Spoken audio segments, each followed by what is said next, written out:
welcome to a video about how to study from or how to study your favorite artists. A couple tips to study from your favorite artist is to select an image to study, do a one-to-one study next to it, and then overlay your drawing on top of the image to see how you did compared to the artist, and then make note of what you learned to keep in reference for future drawings. The first artist that I'm studying today is Jana Terrace. Apologies if I pronounced any of their names wrong. She's the creator of Owl House, and her drawings are really awesome. They display a great sense of anatomy and perspective, and and not only that, but just stylized anatomy and perspective. Here I chose one of her recent images from Instagram, and I'm redrawing it as best as I possibly can to the side, trying to match her proportions and clothing folds, and how she did that.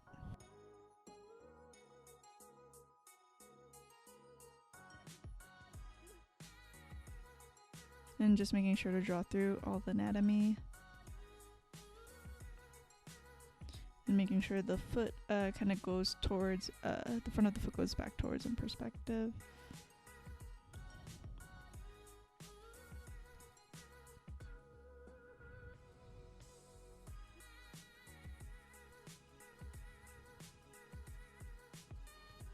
Moving the foot and leg up because I noticed it's a bit higher in her drawing.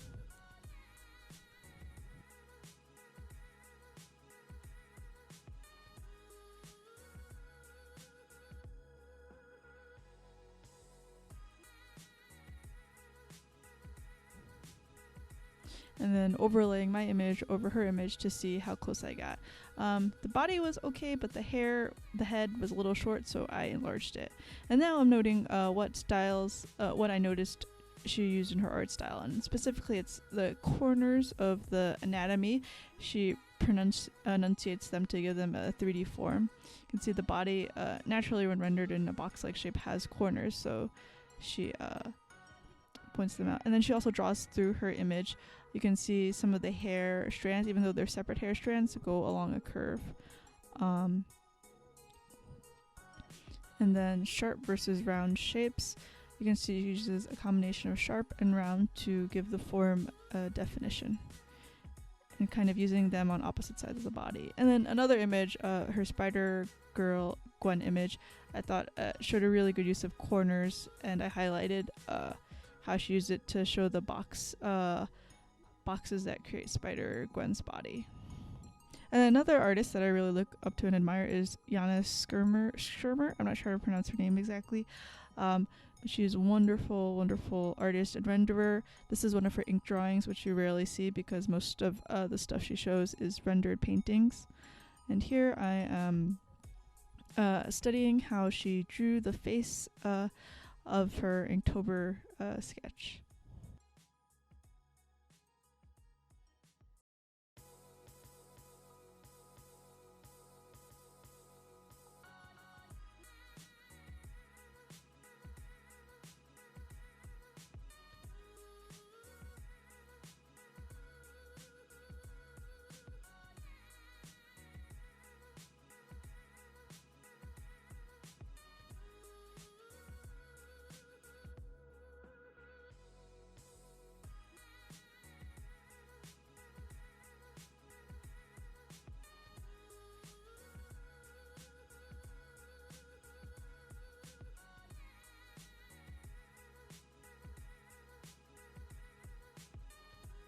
And then now I'm seeing how close I got. I think her right eye was a little off, so I moved that side of her face closer, and then the bun on the back of her head was a little too small, so I enlarged that. And then so Jana's style, what I noticed was that our dark values concentrated on the face details. And here I'm showing you kind of the grayscale values from 1 to 10. And then on her face, I'm kind of pointing out she uses the 10s closest to the eyes and the nose, and then the 3s and the 2s near the outside of her face. She only darkens the eyebrows, and then I'm noting which areas of the face she darkens. The eyebrows, the hair framing the face, nose shadow, lip shadow. Yeah. Simple versus complex details. kind of the complexity is centered around the face, and then it gets a lot more simple in the top of the head and the bun area. And then I'm draw a little cartoon face to show that the spot of highest value / contrast and details is the center of the face.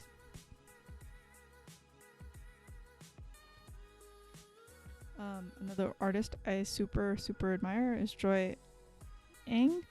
I'm not sure if her last name is Joy Ong, but she was a character designer on Adventure Time and a children's illustrator. Her work is really fantastic.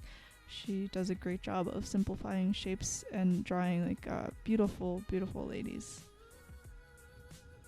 Oh, and also unicorns and a bunch of other stuff, but her work is really great.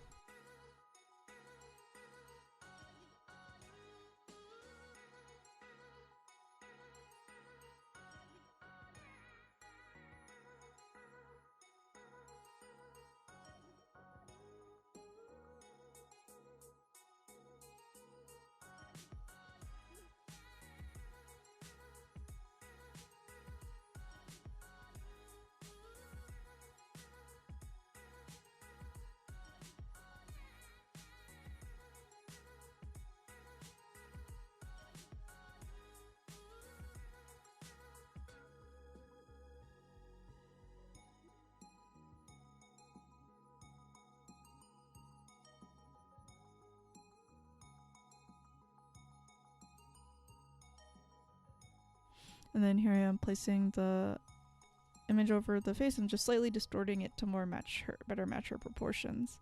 So in Joy's style, I noticed a really simple silhouette that encases a lot of details, realistic details inside. Use of negative space in the hair. And you can just see the hair could have been more complex, but she decided to simplify it. Inverse gradients for the nose rendering. Kind of just do an example in red.